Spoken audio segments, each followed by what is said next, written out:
Hello guys! So for today's video is, etong si patient nag-visit sa clinic para magpa-perform ng diastema closure. Actually, galing na siya sa ibang clinic at nag-consult na siya for braces, pero tinanggihan siya. Bakit kaya? Eto yung nakita ng dentist niya sa kanyang panoramic x-ray.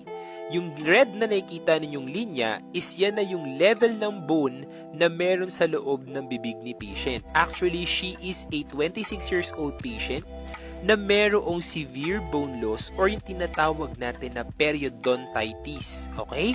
Nangyayari ang periodontitis pag sobrang kumapal yung dumi, which is pumasok sa loob ng gilagid at napabayaan, kaya nagkakaroon ng severe bone loss. So, dito tayo sa yellow na to magfo-focus, which is meron na tayo nakikita ritong infection.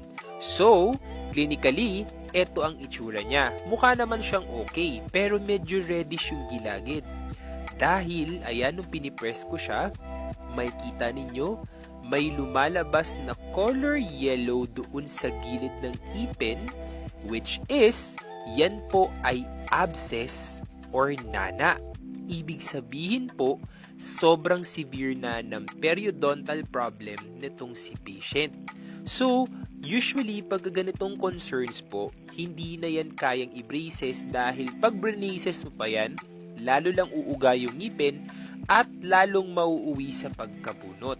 Kaya mga bata, kailangan nating laging kumonsulta sa dentista even na kahit wala tayong nararamdaman para na ma-monitor at na-check yung ating mga ngipin, lalong-lalo na ang ating gum health.